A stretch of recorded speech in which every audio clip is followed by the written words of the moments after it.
said, Shalom, I'll be back in a bit. Very well. All good, Mr. Sneezer. So it says that a few people are online already, so say hello, tell me where you're at, what's up, who you are, and I'd love to already begin engaging before I actually start, because I haven't actually started, because, here I am, I'm live.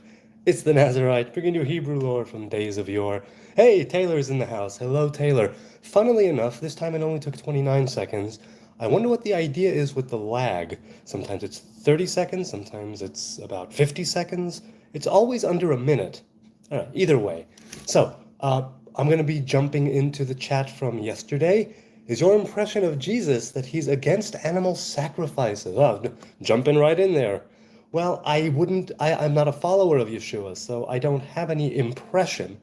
But I think that he would be pro-temple worship. Now, I am of the opinion that animal sacrifices won't be necessary and that the third temple will be vegan, right? Like the end goal, if you will. So even if for a time animal sacrifices will be reinstated, I do believe that it will be veganism as it was in Eden that will rule the world, if you will.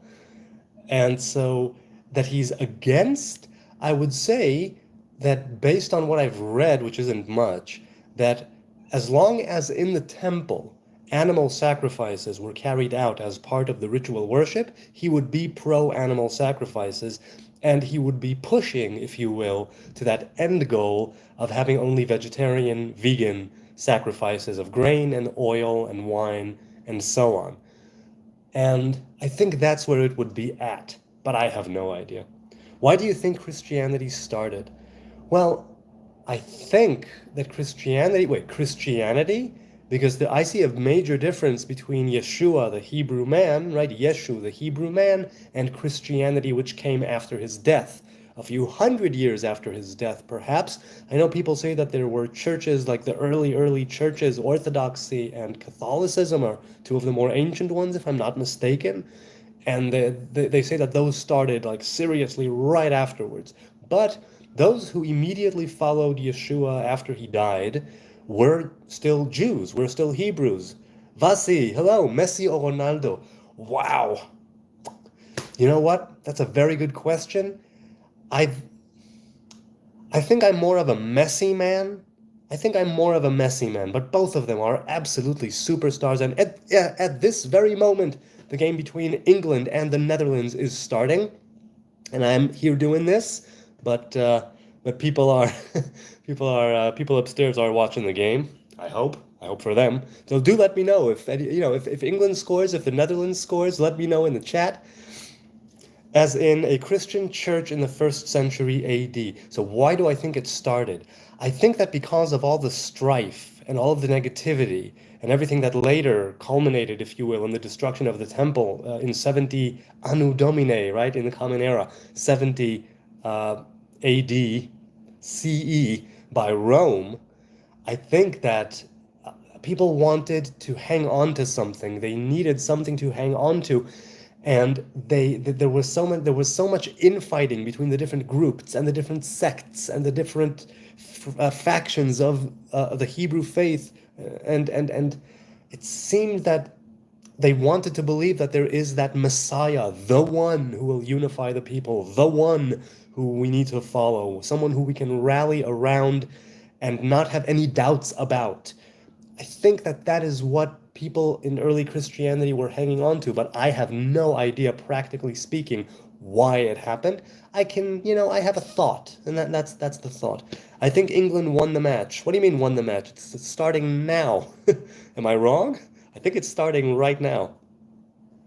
Okay, I'm gonna go with a little bit of the chat from yesterday and a couple of questions, and with comments that were asked today and yesterday, and I'll be looking in the chat here, I'm going in and out, and so if you want to say anything or do anything, shout out to anybody, make it happen. All right, so first of all, today, at the behest of BMXers, I am from Jerusalem. And where are you from? I'd love to know. So, at the behest of BMXers with dreadlocks, he asked that I should, whenever I can, get to the old city, to the Gate of Mercy, and tell him if the bushes that were sprouting from the wall, seeming to spell out Yod Hey Vav, which are the first three letters of the Tetragrammaton of Yod Hey Vav Hey, the Hebrew name of God. Right there, God has many names. Yod Hey Vav Hey is the main one. Right, seen one way, spoken in another, written one way, spoken in another. And I went there. I went there today. I wasn't planning on going today, but I thought spontaneously, hey, you know what? If he wants me to broadcast that, or if he wants me to make a short on whether or not that name is still there in the wall, I'll go do it now. So I left work early and I went for a visit in the old city, and I uploaded a short and a video. Well, I uploaded a video, a 5-minute video today, and like 20 seconds of a short from that video showing the Yod, the Hey, and the Vav in the wall of the old city at the Gate of Mercy, the only gate of the 8 gates in the walls that is blocked up. So if you're interested, check that out. Now, Netzarim, we were talking yesterday, Netzarim Nazarite was talking in the chat. India, well, namaste.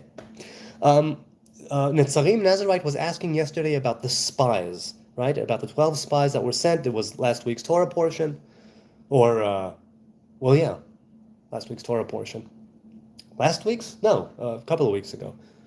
And he said, right, he was debating whether or not Moses was commanded. And I said, and this was right before I left the live stream, I said, no, I remember there were 2 instances where those 12 people were mentioned. In one, it's God that commands Moses to send them to the land. And in the other, in Deuteronomy, it's Moses that said to the people, you asked me to send them. And so he says, he mentioned in the comment, I looked up the 2 portions regarding the spies in Numbers and Deuteronomy. It appears that I got the 2 portions confused, he says, with each other. Your knowledge on this topic was enriching. Thanks for the discussion. Right, so ironically, that's the point where I had to leave off because I didn't precisely remember the let's say the difference there in the verses, like offhand, and I said if I can't remember that offhand, it probably means that I'm too tired. But the idea is that when God commands Moses, he doesn't say send spies. He says send people to visit the land and to bring back, to see the land, right? Are the people there strong or weak? Are the cities there walled or open? Are there fruiting, right, budding trees of fruit, or do they not have fruit? And to bring back some of the fruit of the land. It's not exactly said send spies to bring information, even though that de facto is what they did. The way that it's worded in the Torah matters. Moses, later on, before he dies, in his speeches in Deuteronomy, he says to the people, at that time you asked me, you, the people, came to me and asked me to send spies. And he doesn't even use the word spies there. He says, v'yachperu, people who will search the land, who will sort of dig into the land, so to speak, to find out about the different cities. And so we have these 2 different accounts, whereby one, it's Moses being commanded by God, and in the other, it's Moses taking the request of the people of Israel. Either way, one way or another, what happened eventually, what happened with the spies is that they caused the Hebrew people to wander in the desert for 38 more years, and there's that whole big thing. I won't get into it. I mentioned it a couple of weeks ago during the Torah portion of Shlach. And so here's what it says in Deuteronomy. And ye came near unto me, every one of you, and said, let us send men before us, that they may search the land for us, and bring us back word of the way by which we must go up, and the cities unto which we shall come. That's the JPS Tanakh translation. So we see that the people of Israel seemed to be more into the spies, and when God commands Moses, it's not to spy the land, but it's more to check it out and bring back. I mean, is it the same thing? It's not worded the same, which is why I'm inclined to think it's not the same thing. You can understand different things from the 2 different portions where these spies are mentioned. All right, moving right along. KJB said, where I said at some point when I think Robert mentioned something about the angel of God, which Jacob wrestled with, the man, the messenger. He said that they believe it was Yeshua. And I said, yes, Christians and followers of Yeshua believe that Yeshua was there from the beginning, that Jesus was there from the beginning, pulling all the strings and inserted into everything that the Tanakh, that the Bible has to say. And so KJB said, right, the latest thing I've heard some Christians say is that the rock that followed the Israelites and Moses in the desert, from which they got water, was Jesus. And BMXers answered him, yes, and regardless of what you will say, they will still believe he was the angel of the Lord. BMXers continues and says, but I believe it can all be refuted by merely asking them to prove that he existed. They assume that he existed because that's what they choose to believe. But you don't, he says. So, he continues, they will have to prove to you that he existed since you don't believe it. Not saying he does not exist, just looking for proof, he said. He said there is a Catholic conspiracy. I know nothing of Catholicism, but BMXers probably knows more than I do. And he says there's a Catholic conspiracy, and Rastas show that it looks like Haile Selassie, the Shroud of Turin. I don't know what that is. You'll have to forgive my ignorance. And therefore a prediction of his coming, etc.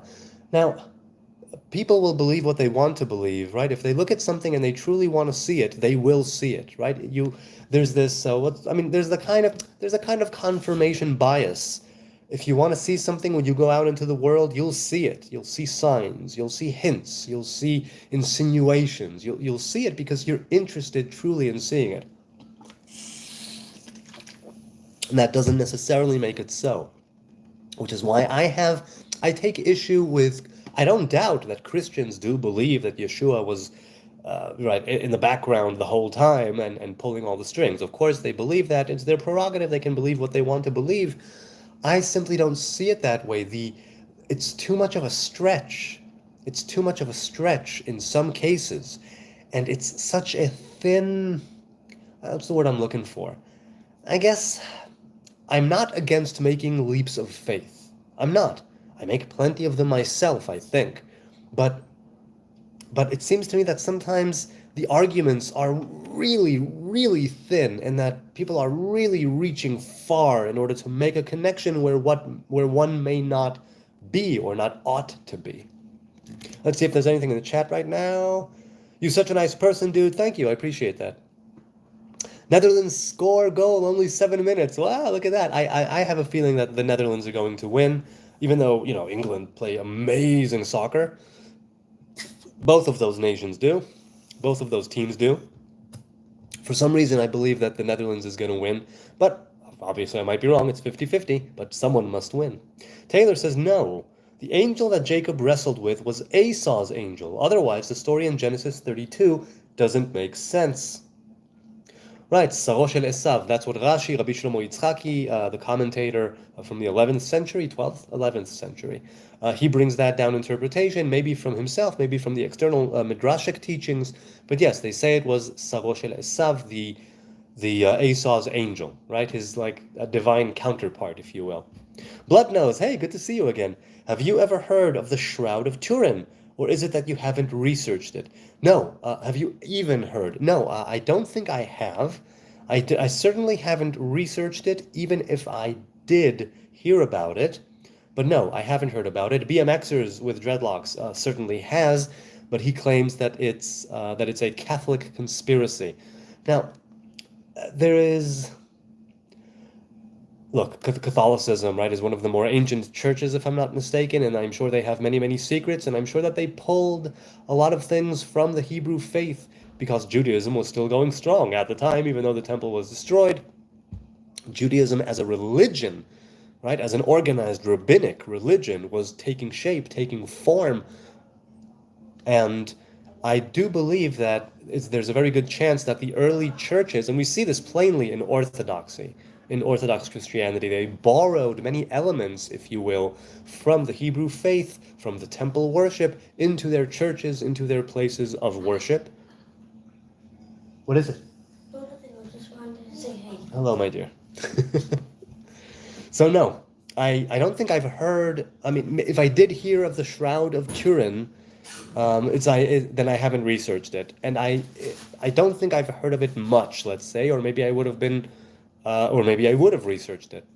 But tell me what you know, Blood Nose. I'm interested. What do you think? Is it a, without me knowing, is it a Catholic conspiracy? I'd like to know what you think. All right. Provide Leverage said, avoid conflating doctrine with truth, which I agreed. There is definitely something to that, to avoid conflating doctrine with truth. Now, when it comes to, let's say, the oral traditions, the oral teachings, the oral Torah, there are some things that have definitely changed over time, and there are some things which I do believe were given to Moses at Sinai right along with the written Torah, and the different rules, the different halachas, if you will, which later became codified rabbinic law. Yeah, they told me. Yeah. My kid says it's 1-0 Netherlands. All right. Who are you rooting for? I think England. You're rooting for England. All right. Yeah, after the game against the Noon. Okay. Okay. So avoid conflating doctrine with truth. That's a very interesting thing. And look, he said truth, capital T, right? And I'm inclined to think that from my studies of oral Torah, let's say, there's definitely some truth to it, capital T, that did come down, let's say, to Moses at Sinai. The revelation at Sinai was of written Torah, let's say, and of oral Torah. And maybe not every single opinion in halacha, in rabbinic law, that it was ever accepted or hypothesized or put forth. But there's definitely an oral tradition, in my opinion, anyway, based on what I've read, based on the research I have done, and the life that I've lived in Orthodox Judaism. There's definitely a lot, or a certain amount, let's say, of the oral traditions, of the oral Torah that was adjacent, that came as one with the Torah, with the written Torah at Sinai. Because you had to have certain rules, laws, regulations on how these commandments are to be carried out, what they technically mean. Because you can argue philosophically and spiritually, theologically over the meaning and all that, but there comes the Torah and commandments is all about the practical living here in the world, fulfilling the commandments, the do's and the don'ts, and there are 613 of them according to rabbinic tradition. Provide Leverage also said, regarding what Peace and Coffee, quoting Rabbi Nachman about a person who has repented, only he fears nothing, right? Something like that. And we had a back and forth in the chat a day or two ago. So Provide Leverage says, if there was nothing to be feared, people would choose things to fear. It is an emotion. And when I asked him, and what do you think the origin of this emotion is? And he said, I would say emotion is of one's self. Emotions are not an object. They are the manifestation of one's inner self and body, and they serve a survival function. They inform the conscious self of its state of being, be it well or woe. How one filters these impressions indicates the unity or disunity of that soul, he said. We have parts, but no part alone is us. Now that last part of we have parts, but no part alone is us, I definitely agree with, and to some degree I agree with everything that he said here, that emotions are something which inform us, and it can orient us, it can guide us, but it shouldn't be our master, right? The intellect, let's say, should have a degree of not supremacy, but mastery over the heart, right? The mind over the heart, the brain over the heart.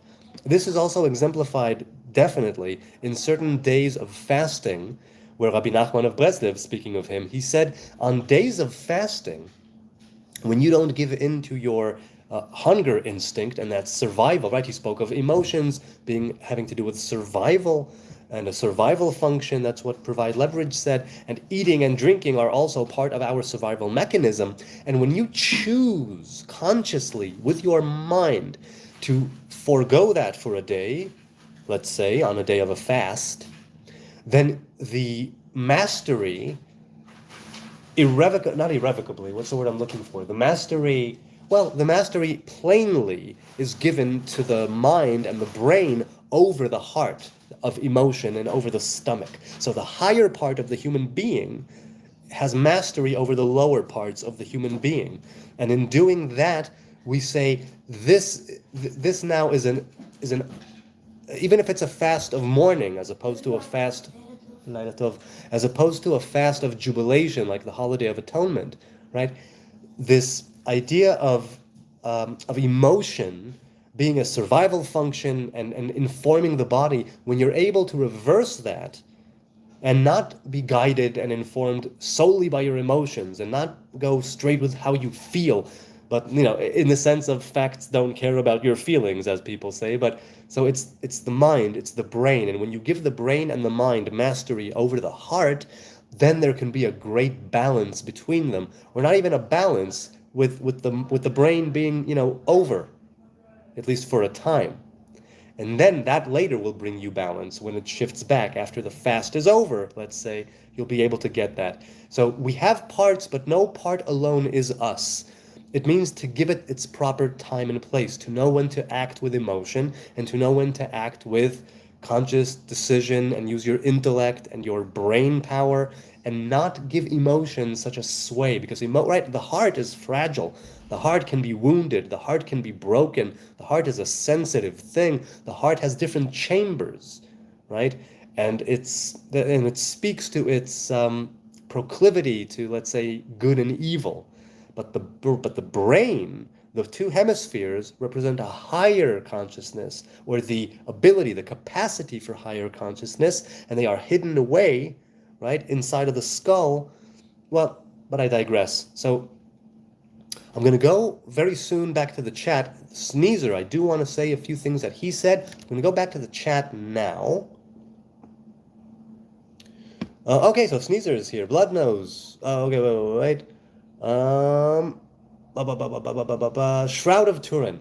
Blood Nose explains, a length of linen cloth bearing the image of a man who is alleged to be Jesus of Nazareth. Sneezer says, holy chatting, I better glasses up. Hey, Robert. Hello, Robert. Robert, how was the concert? I didn't get to see the videos. Oh, wait. Am I live? Am I not? I think something might be off. Something is off with my monitor. Could that be? I'm not sure what's going on, because I seem to be live on the camera here on the phone, but over here on the monitor that I'm looking at, I am live. Okay, cool. So, Robert, how was the concert? I didn't see the videos that you sent, but you were there, so good for you. I hope you had a blast. All right. Sneezer says, it also is alleged to be fake, he says to Bloodnose. It doesn't even matter if Jesus is only a story. What matters is what comes forth, the plan and fruition. I say that about the entire Hebrew Bible. As far as I'm concerned, people who say it's just a myth and a fairy tale, that's fine by me. They can say that it's a myth and a fairy tale. I don't mind.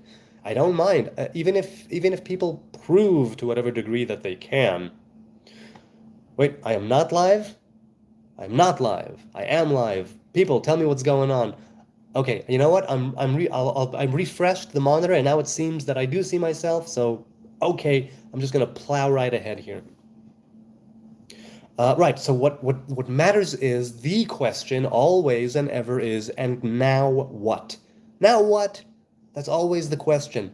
What are we doing in the here and now? Fine, we have these stories. Fine, they are thousands of years old. Fine, they speak of these mythical beings, right? Let's say they're legend. Let's say they're myth. Let's say they're a figment of people's imaginations, men and women like you and I.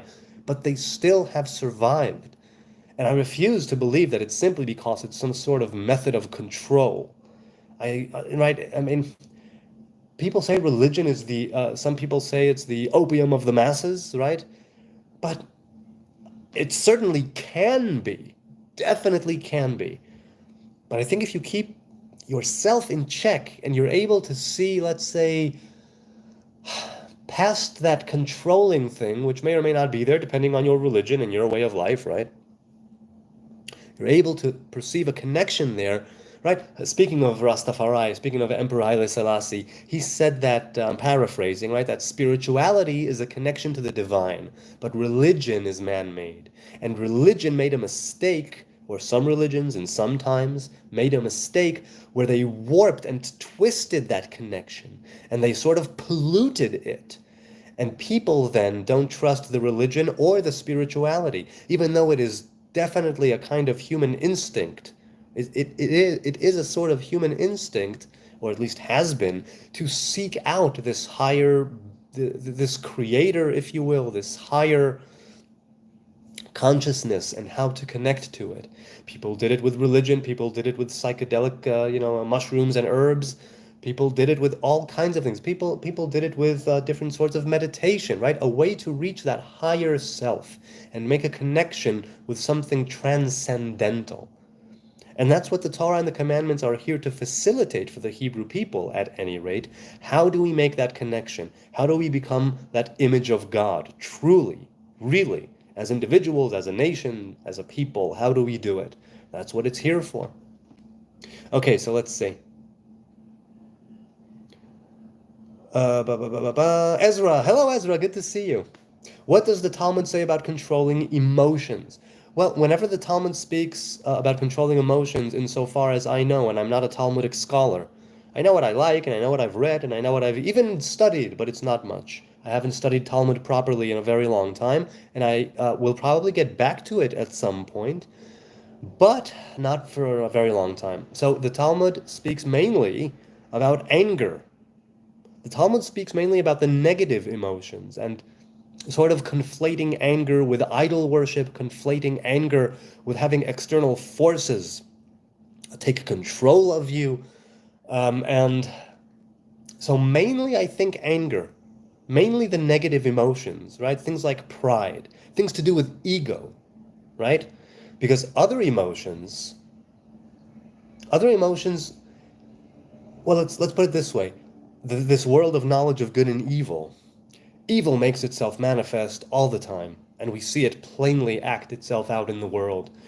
But to notice something and acknowledge the good, that sort of takes you zeroing in on it and really giving it its time and place, and saying, oh, look at this. This is also why in the Talmud we are commanded, we're commanded to say certain blessings in certain times, like when you see a rainbow, or when you see a place where a miracle occurred, or when you see a friend that you haven't seen in 30 days or a year, it's a different blessing for each. Or if you see a friend which was sick but got healthy again, because the Torah and the commandments, and certainly our sages, were very much about, acknowledge the good, give it its proper time and place, because you need to. You really, really need to, because the evil is making itself manifest all the time, and we can sort of see it all the time.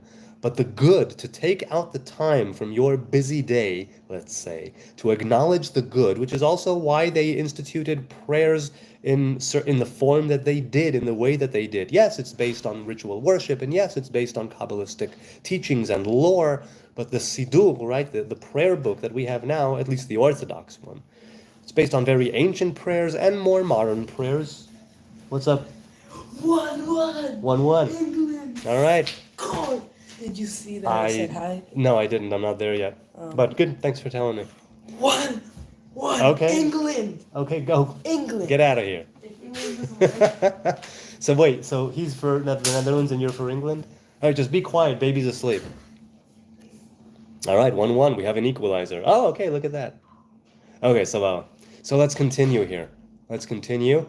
Now, other people out there who know more about the Talmud and what it says about controlling emotions, I know that the parts of the Talmud that I have encountered that speak of emotion, it's usually the negative emotions. It's usually having to do with pride, vanity, anger, false humility, also a negative thing. Also a negative. Oh, Harry Kane, look at that. He scored. Awesome. Good for him. Sneezer says, in the famous words of V, you can't kill an idea. So yeah, ideas are bulletproof. That's right. That's right. V for Vendetta. I saw it years after it came out. A lot of years after it came out. And when I saw it, I said to myself, oh my God. I turned to my woman and I go, how could you not... What? Well, why didn't I not see this film earlier? Wait, hey, I'm streaming here. Oh, I see. You're also for England. Thank you for telling me. Okay, both of them are for England. Okay.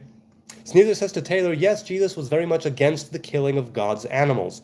Okay, so Sneezer, you're a Christian man. You're a follower of Yeshua at any rate. And so I'm curious because he was also for the temple worship. So how do you reconcile that?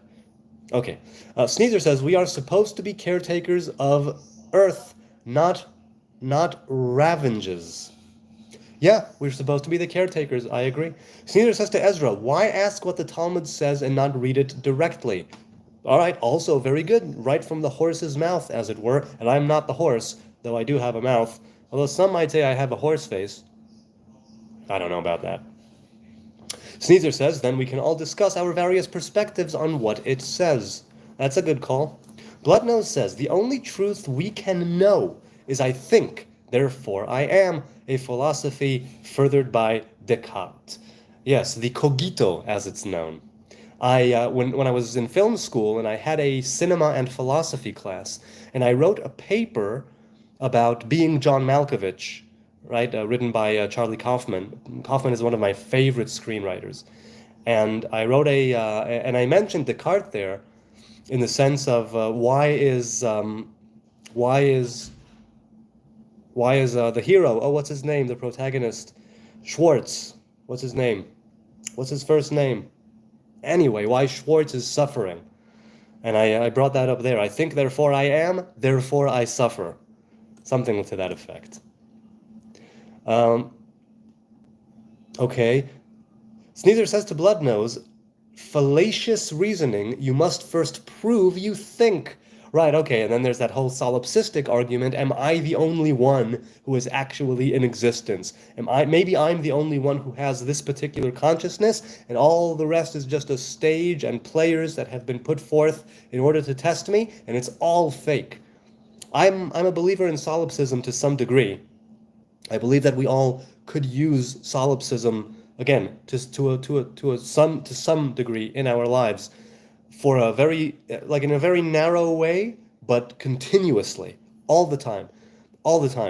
It's sort of what Hitbodedut is about, right? That seclusion, that spontaneous prayer when you're alone. Okay, my kids really want me to answer them. All right. Sneezer says, and I would counter, very few of us, he says, have ever had a unique thought, having come from books, TV, movies, and teachers of many sources. Call none on earth your father, said Sneezer. Not just breathing heavy? I'm not understanding. What does breathing heavy have to do with anything? I don't understand. Sorry, I don't understand the connection there. As for having a unique thought, I know that on a personal level, I can't say that I ever had a unique thought. I think that there's a chance that I have, but I wouldn't presume that I did, because I've been informed, as you say, by books, TV, movies, masters, teachers of different sorts. I have a feeling that I may have had a handful of original thoughts in my life, but not many, if that. However, I am content with taking other people's thoughts and looking into them and scrutinizing them, and only after that, basically only after that, making them my own.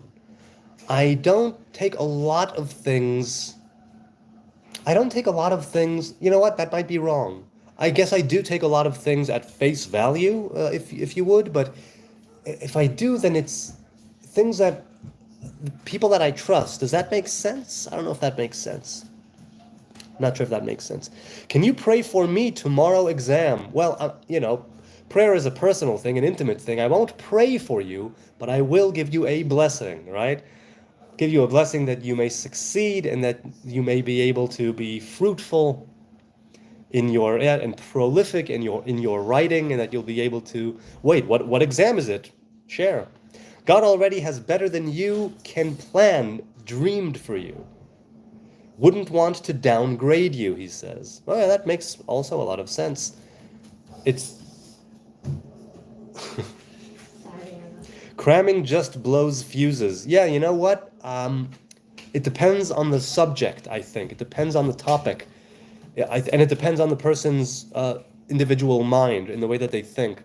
Because for some people, If they cram for on a specific class, topic, subject, they will be able to do it and succeed. Whereas if they cram for a different kind of exam, they won't succeed. So it's not necessarily that it blows fuses, but it certainly can. It really can. Sneether says, best thing to do before an exam is a good, thorough relax. All you learned is all that matters anyway. I concur. I agree. The word England, literally the land of the angels, says Bloodnose. And Sneezer says there are many places with similar sourced names. It makes sense, my friend. Is there a blessing for the Tsar? Yes, there is. In countries where the Jews were under foreign rule, on the Sabbath they would say a prayer for the ruler and his kingdom, his what's the word I'm looking for? Well, wherever he reigns, right? The place where he reigns, his area. Chemistry. Whoa, chemistry. Hey, Zoya Syed or Saeed. Hello, Zoya. Do I support Palestine or Israel? Well, I support Palestinians and Israel kicking Hamas's ass. That's what I support. Hi, good to see you here. So yeah, I support anyone who'll get rid of Hamas, basically, and who is for justice and peace. I'm for them. Let's put it that way. And I want this war to end. And I want the hostages to return. And I want Hamas gone. And I want Hezbollah gone. And I want Iran to go back to being Persia and not the Islamic Republic of Iran. No, you don't have to apologize, Zoya. It's all good. There are many people who do support Palestine, if you will, but no, I support the innocent Palestinians, the innocent Gazans, right? The people of Gaza, the innocent ones. I support them. I don't support the warmongering Hamas terrorists. So yeah, and obviously being an IDF soldier myself in the past, I support the IDF. I don't support every single thing that they do. Okay, you support Palestine, fair enough. As long as you support, let's say, the idea and the people and not the terrorist organization. So, Sneezer says, there are many cultures here, including Muslims, that I don't think right now.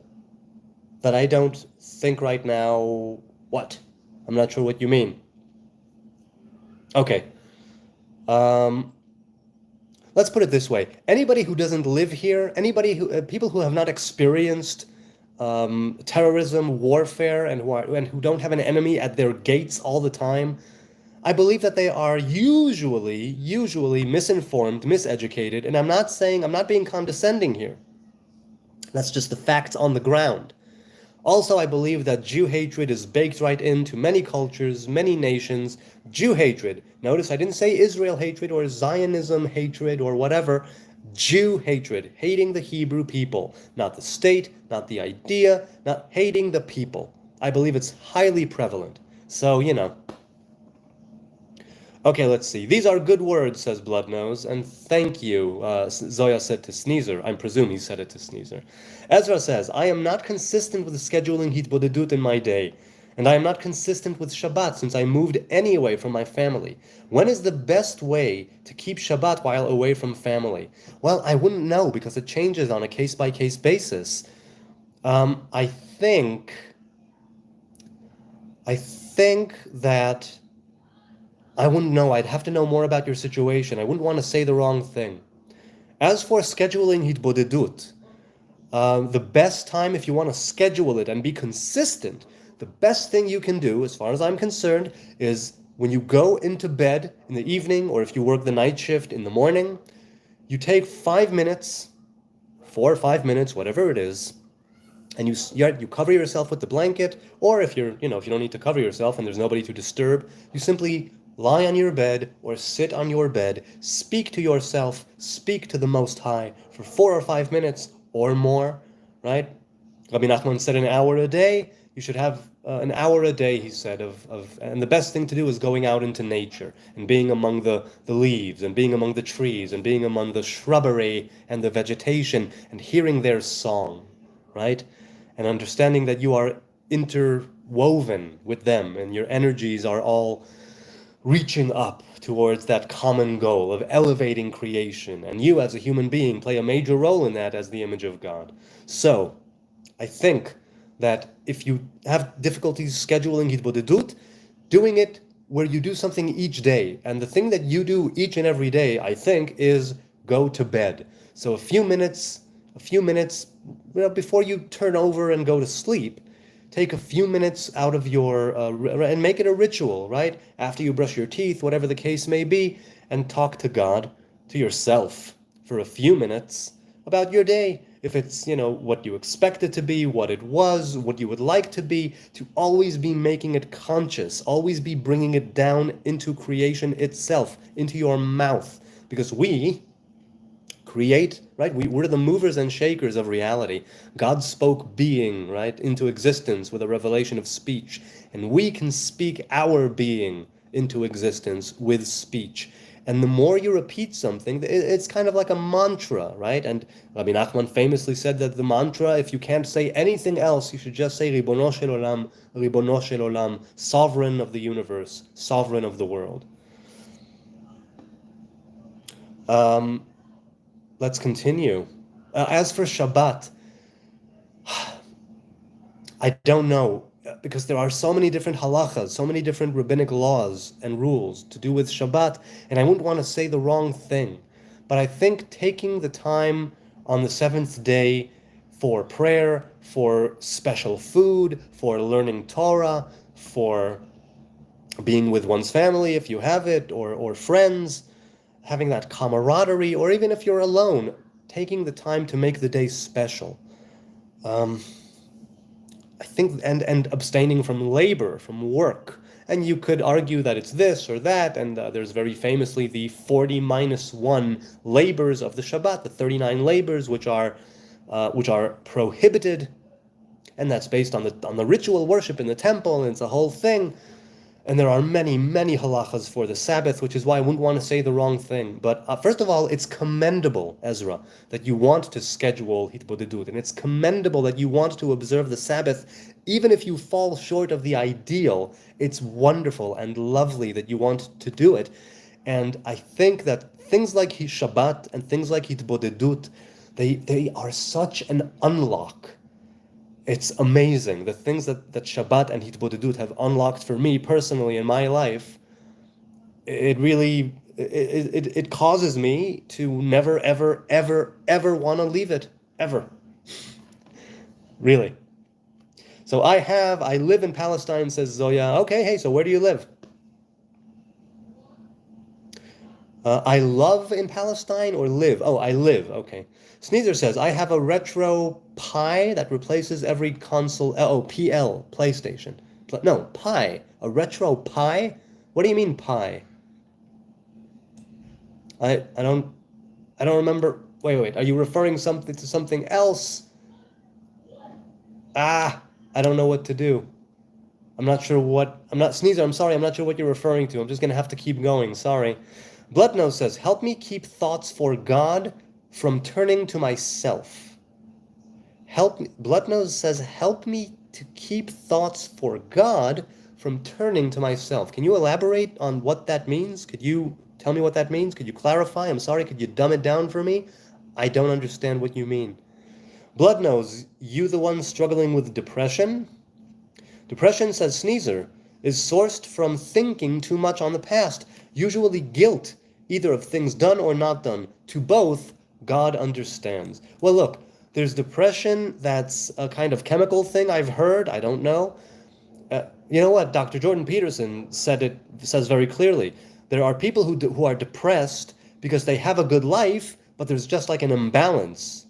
And there are people who are depressed because they have a crappy life. So those two different sources or origins of depression, they have different prognoses, right? Ways of treatment and ways to go about treating it. So first, I think it behooves you, if you can, to know what kind of depression you're talking about. Is it that you have a good life, but you still feel empty and sad and depressed? Or is it that your life just sucks and you have nothing going for you? And in both cases, there are things that can be done, but it's best to speak to a professional about those things, you know? Oh, so you live in Gaza. Okay, hello. Salam alaikum. Sneezer says, anxiety is sourced from thinking too much on the future, which is in God's hands. Both are a lack of faith. Okay, both are a lack of faith. Well, look, here's the thing. For me, depression and anxiety, I don't think there have been a few times, a handful of times, and it wasn't for long periods of time where I was depressed. And it was usually because of things that I did, because my life, thank God, relatively speaking, has many times it's been relatively very good. And it's just because of things that I've done, right? And there were circumstances and consequences to my actions, which caused me to be in a bad place. Whether it's spiritually or physically, right, financially, whatever the case may be, it usually could be laid at my feet. Maybe even 100% of the time. Maybe 100% of the time it could have been laid at my feet, and I knew that, which is what caused me to be even to feel even worse, because it's like I could have done something about it, but I didn't, and that is what sucks most of all, right? Radiohead put it very well in their song "Just," right? You do it to yourself, and that's what really hurts, right? Because you know that it's you who did it to yourself. As for anxiety of the future, for the future, that's also obviously a very human thing, but there's that anticipatory anxiety, right? There are different types of anxiety, and I don't know much about it. Like clinically speaking, I'm not academically trained in any way. I know who I've listened to, and I know of my own experiences, and I believe that yes, it is all in God's hands. But it's two things, right? It's twofold. On the one hand, you need to take full responsibility, 100% for everything that happens to you. Ideally, right? As an idea, you need to sort of go all in on that and say, whatever happens, it's on me. And on the other hand, in the same breath, at the same time, two sides of the same token, right, is whatever happens to me has already been decreed by the Most High. And nothing happens to me that has not already been, not predetermined really, but decreed, let's say, by the Most High. In other words, both of those things, if you take them and you really run with them, now people might say it's a paradox, but it isn't. It isn't a paradox. But Cook explains in his book Lights of Repentance, he said that this idea of tshuva, of repentance, right? He says that you may feel really horrible about things that you've done, about ways in which you know you are inadequate, places where you know you're falling short of the ideal and failing, crashing, burning miserably. And you feel really bad about that. And he says the thing is that once you start on a road to repent, you kind of give it all up to the Lord. And once you are able to give it up, if you will, and submit to God, the table turns. And you're able to perceive things differently, in the sense of once you accept full responsibility, then you are absolved of the responsibility, so to speak. And you can look at it differently from the other side of the token, where it's all just God speaking things into existence, right? Including you, including me right now at this very moment. And you can look at it in two ways. And it doesn't mean you don't have free will, and it doesn't mean you don't have choice.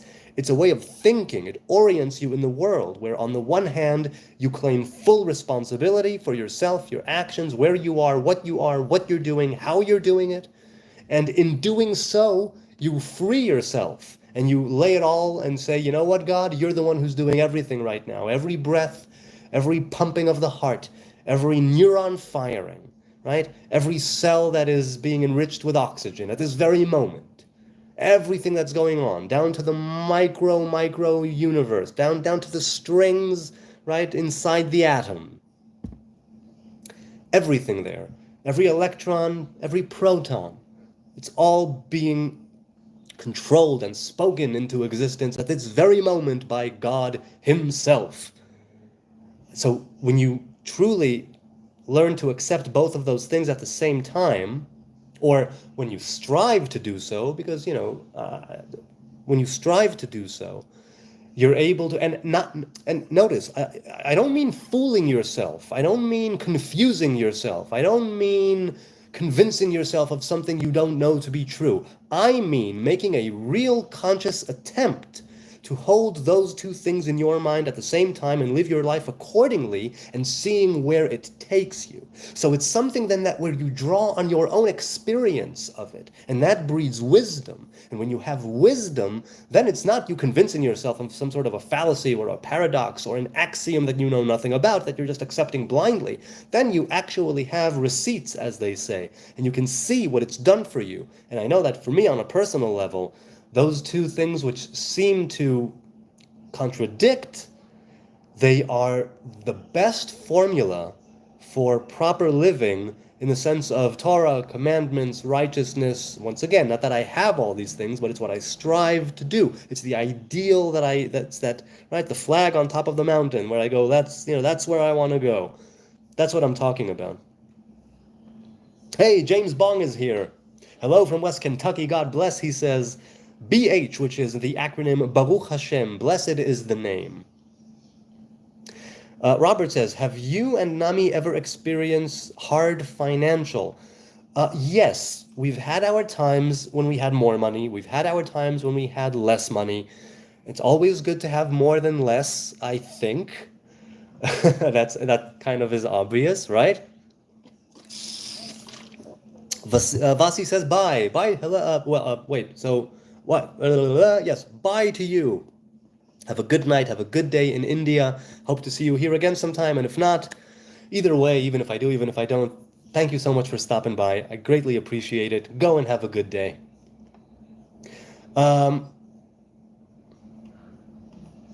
Let's continue here. So yes, hard financial times. I'm assuming that's what you wanted to say. Yes, I have. And there were times when it was rough. And not for very long. Thankfully. And there were times where I had to rely on others for a time. And I didn't like that at all. I didn't. I felt that I was failing as a husband, as a provider, because that's what I was obligated to provide for my woman. That's the ketubah that I signed. When I married her, I took her under my wing and I said, I will provide for you. And when I was not able to do it, it broke my heart every day, every time it really did. It really did. And now, to some degree, it has to do with living within your means. To some degree, it has to do with the very basic thing of establishing a daily, weekly, monthly, annual budget, whichever one takes your fancy. Daily might be pushing it, but weekly, monthly, annual budget. I think that's what it comes down to, right? The financial flood is coming. And maybe I'll be fired or let go tomorrow. I have no idea. I have faith in the Most High. I have faith in my abilities. And that doesn't mean that I'm counting or banking on it, but I have faith. And I do know what it's like to go through hard financial times, and it really sucks. I know what it's like to be unemployed for months, and it really sucks. I know what it's like to hang on every job interview you go to for jobs you don't even want to do, and it sucks. It really, really sucks. Oy. But going through such times, I must say, I wouldn't want to do it again, but it builds character and resilience, and it makes you grateful, thankful, appreciative every day, every paycheck, right, for what you have, for my ability. Just this morning, I've mentioned the fact that when I walk the doggo, right, when me and Pinky go for a walk, that's part of my hitbodedut time. I have it in different times during the day. And one of them is when I walk the doggo morning and evening. And just this morning, and this is something that's a recurring thing in my morning hitbodedut, I give thanks for the fact that I am able to walk and see and speak and enjoy the day when so many other horrible things are going on in the world, and there are people who can't walk, there are people who can't speak, there are people who can't afford a dog to live with, and they don't know the loveliness of living with an animal, let's say, and of having a relationship with an animal. They don't have that consistency, that routine, let's say, the things which we might consider to be trivial and minor. These are things where when you focus on them and you're able to appreciate them, and I know that I attempt to do so, let's say in my morning walks with her, it's such a blessing, especially the morning walks, because, the day is just beginning, kind of. It's usually not even 7 a.m. when I go out for a walk with her. It's usually 6 or 6:30 a.m. And the sun is still sort of climbing up the sky there. Not a lot of people on the streets, not a lot of traffic, and I'm able to really appreciate the serene nature, especially days like this, summer days. Being in the summer, there's no rain, beautiful, gorgeous weather, not too hot because it's early in the morning, and just that tiny thing every day of taking a moment to appreciate the fact that I can walk with my doggo and talk to God and breathe in the air. Even though terrible things are happening in the country I live in the city I live in, no doubt at this very moment, even now, I am in a very privileged position, and I pray to God that I will be able to take advantage of it and be worthy of everything that I have. And in doing so, I try to encourage myself, you know what? Let's have a good day. Let's try our best. That's the type of Hitbodedut that I have here. And it's so hard financial times suck, but when you are able to climb out of them, hopefully, you're able to appreciate when you're not in them, right? Just like when you have your health, sometimes you don't appreciate it until it starts to go awry, until something is messed up, right? And then you definitely notice when you're in pain, when something doesn't work right, when you're under attack, there's an infection, I don't know what. Then you feel it, right? Then you feel it. But part of what our sages implemented and codified in the prayers and in the different blessings throughout the day is pay attention. Pay attention when you go to the bathroom, what a miracle it is. Pay attention when you eat food, what a blessing it is to partake of this, right? And when you go throughout your day, from the moment you wake up until you go to sleep, pay attention, because when you pay attention, you won't let those moments go by. They won't just be swallowed up in the hustle and bustle of everyday life, in the routine. You'll be able to pay attention and gather those good points among, with you and yourself, you and others.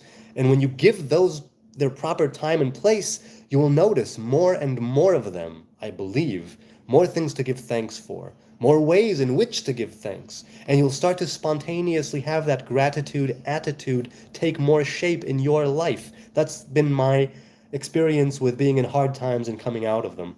That was a long-winded answer to saying, yes, I've known some hard financial times. Not recommended, but having gone through it, it's something that once you climb out of it, it can teach you a lot. It can teach you a lot, We learn through suffering.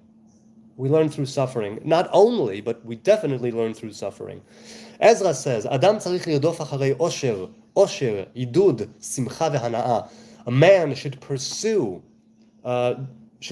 happiness, jubilation, encouragement, and what would it be? It would be joy and joy.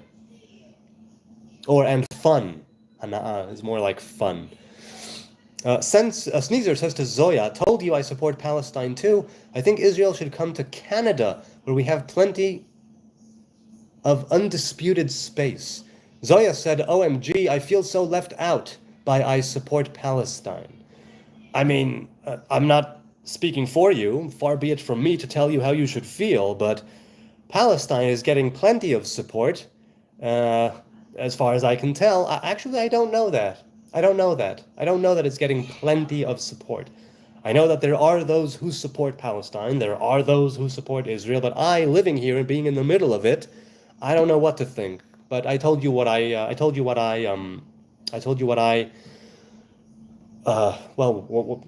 shtick, right? I told you my spiel, rather.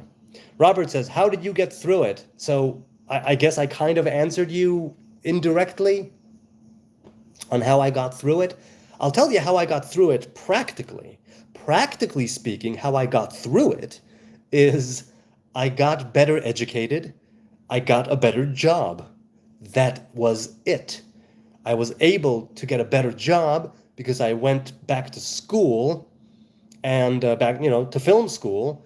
I was after I finished high school and later on, right, the army and my yeshiva years.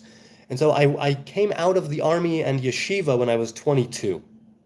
And I didn't get to film school till I was 29. And people said you should go to university. People said you should go to a trade school. People said you should do something. And for many years, I was like, no, I don't need a piece of paper. Because I was a little bit in denial.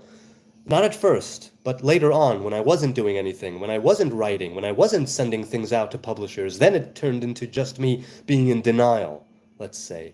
And irresponsible. I was irresponsible. And so finally, when I was, 28, 29, I went back to school. I got my film school diploma, right? Screenwriting track. And that opened doors for me. And I was able to get the job that I've had now for a decade.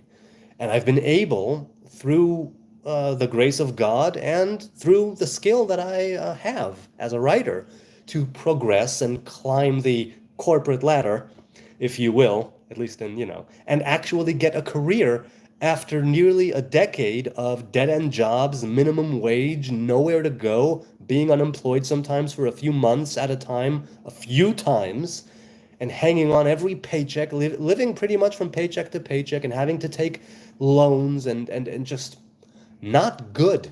That was not good for me. It taught me a lot, but it was not good.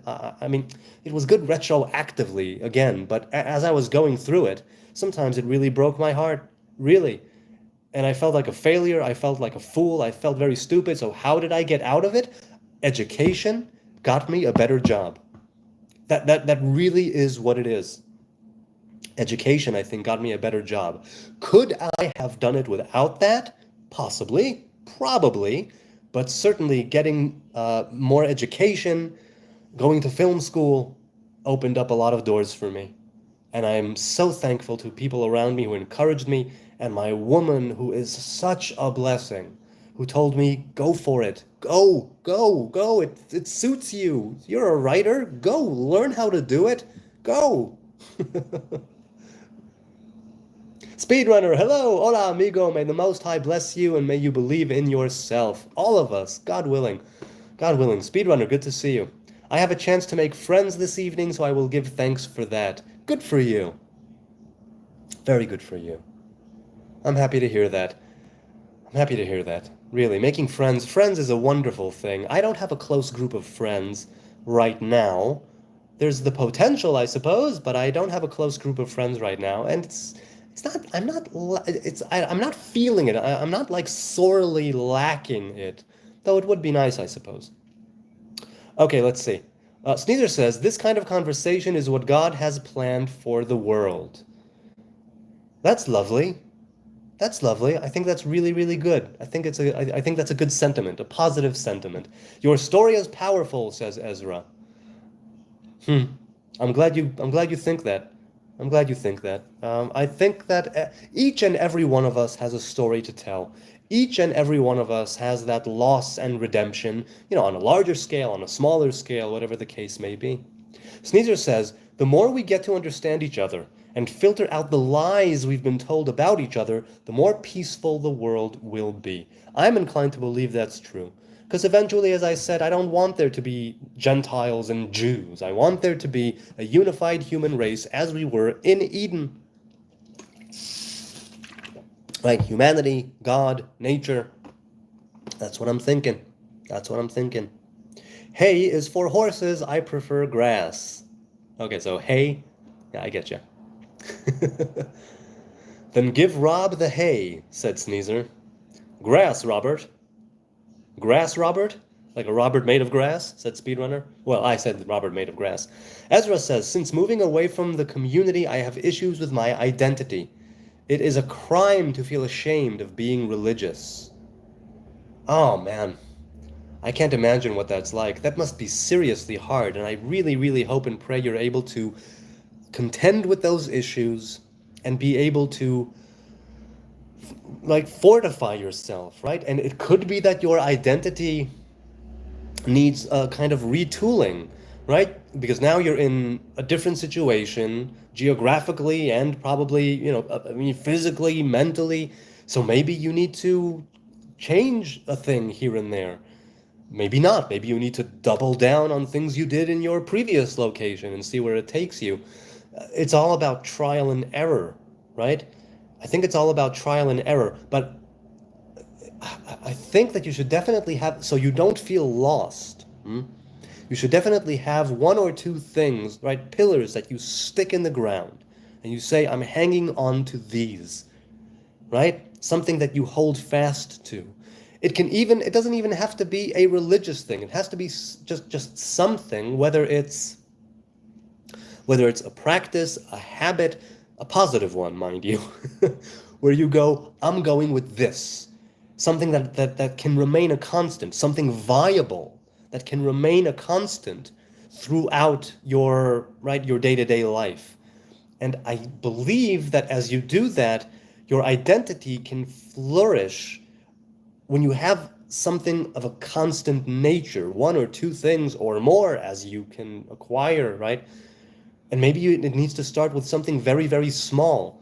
But I think the more order you put into your life, the more the chaos is pulled into that order and becomes a part of it. Or at least that's been my experience. That's been my experience.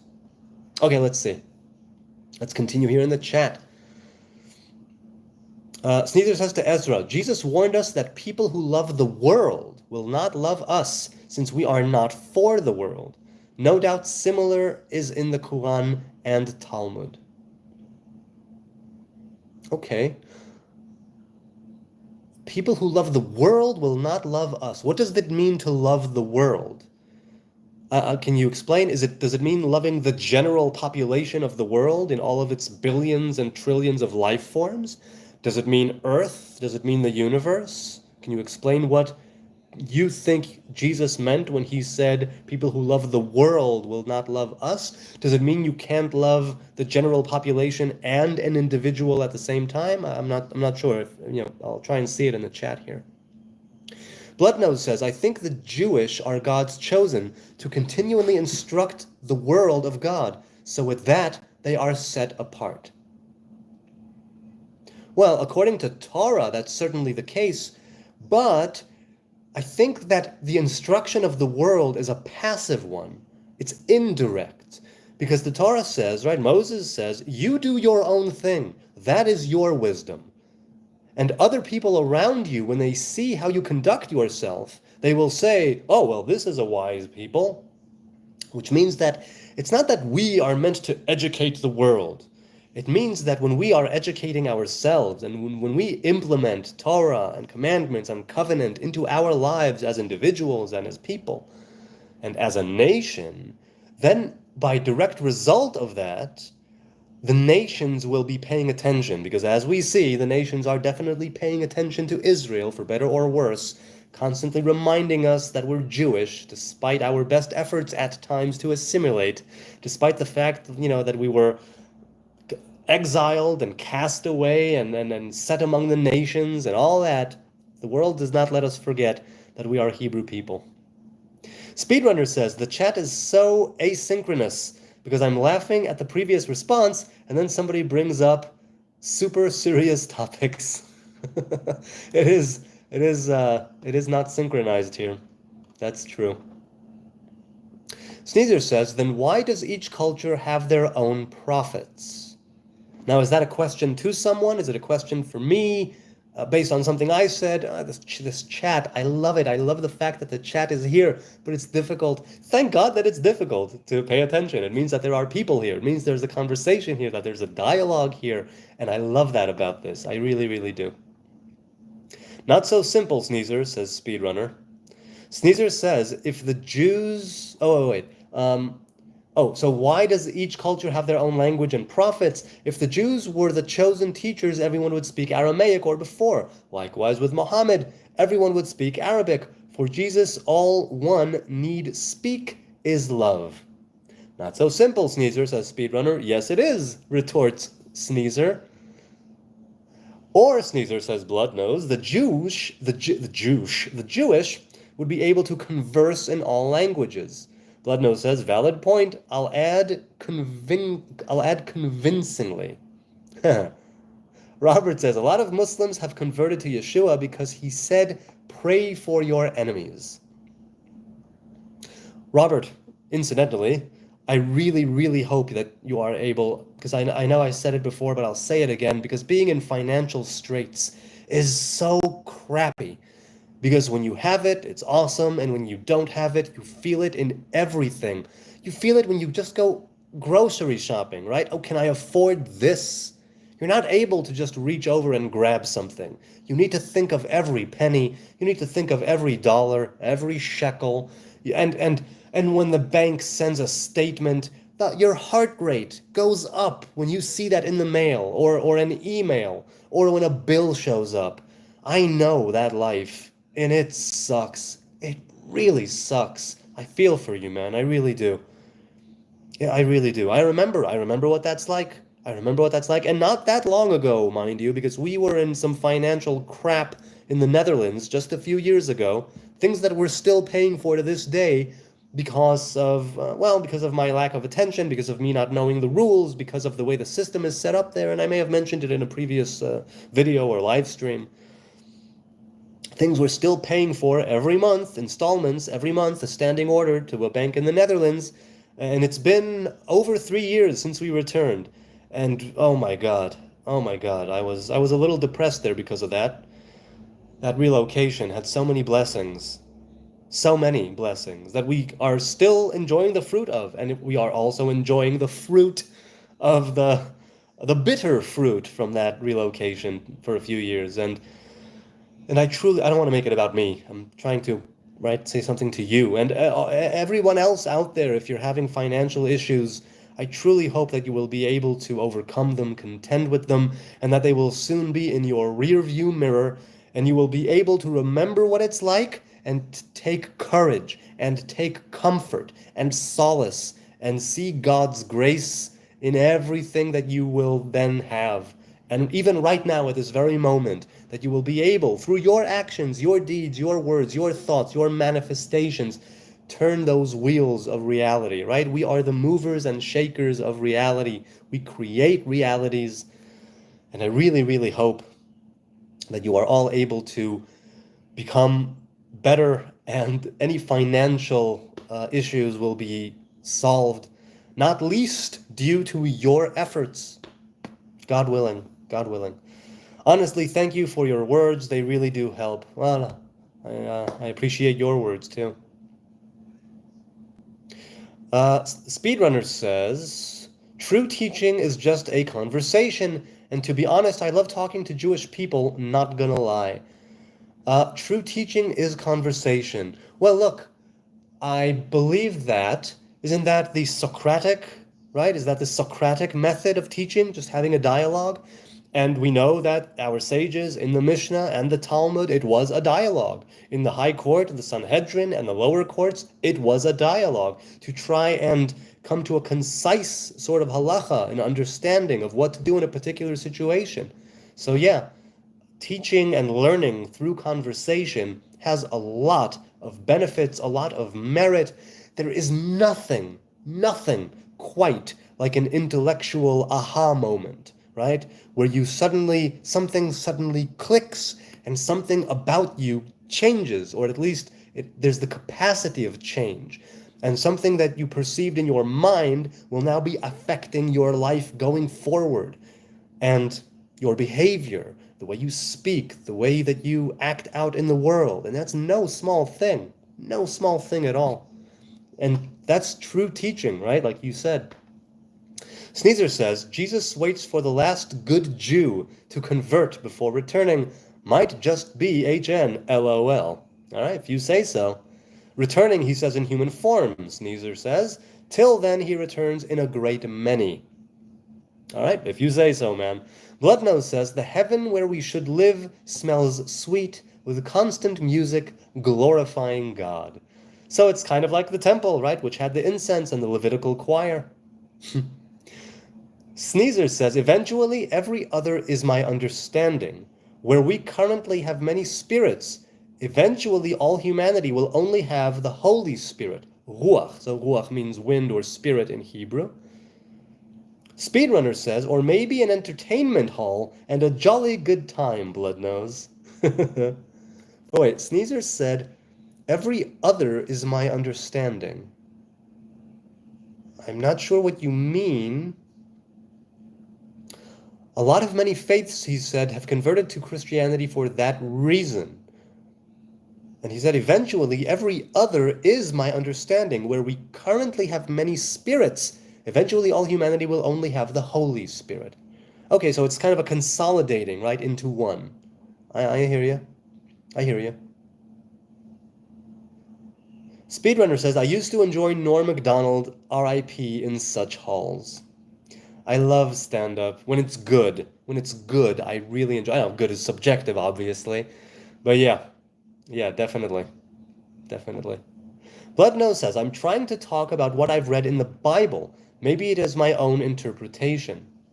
Well, look, the Bible is open to interpretation. If you're talking about rabbinic law, right, then you would say, no, there are certain ways of interpreting in order to reach halacha. There are certain ways of interpreting the Bible where you can reach law and rules and regulations and practical living in the world. But as for what informs you mentally or spiritually, that is open into an interpretation in a more broad sense. But someone who was, let's say, against me at the time, a few years ago in the old channel, he said, he told me, don't be so open-minded that your brain falls out. So there's something to that. I might be. Maybe I'm so open-minded that my brain has fallen out of my skull. Maybe. Robert says, well, I think of Hamelech David, the King David, because he lived in a palace with servants and then had to live in a cave. So the scriptures help me. I hear you. I hear what you're saying. And his son as well. He was one of the greatest kings. He had it all. And still he says, eventually it comes down to following the word of God and trying to be a good person and not falling prey to all of those things which are trying to steal your attention and all of those temptations that are calling and beckoning.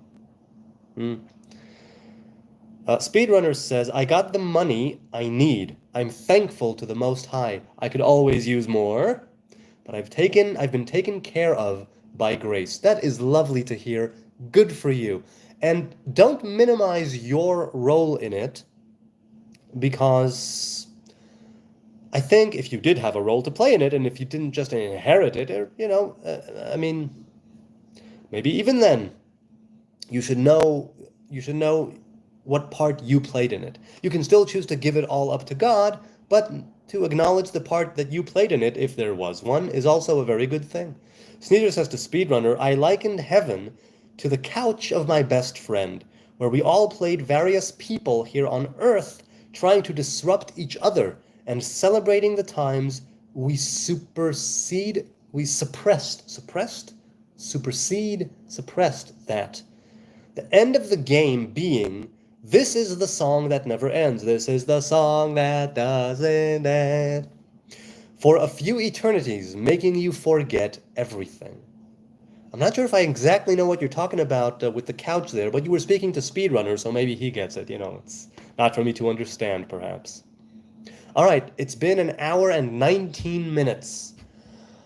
And I'm starting to feel that tired vibe start to take over. So I'm going to say goodbye. Yes, I'll say goodbye. I think that's what I'll do. I'll say thank you. Wow, what a lovely live stream. God willing, we will continue this. I'll continue the chat. I'll read more. I wanted to read more of Sneezer's... I wanted to read more of Sneezer's comments on the live stream, the time-stamped comments. I wanted to read more of yesterday's chat. I can't believe it. I didn't even get to read the end of yesterday's chat, which is what I wanted to do.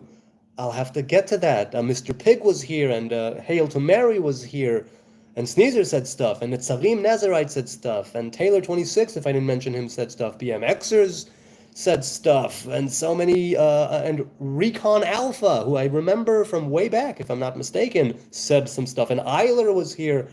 I missed so much, and I was gonna do it now, but it's just, I give thanks.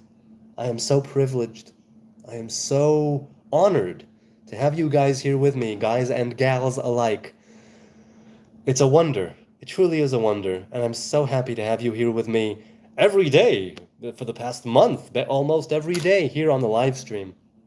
But because I want to give 110%, I want to have my full attention on the things you say and be able to read your chats, to read your comments, to contend with what you're saying and be able to truly let it come in without my tired brain being a hindrance or a barrier to that. So you'll excuse me, you'll forgive me, I hope, if I say goodbye now and continue this another time.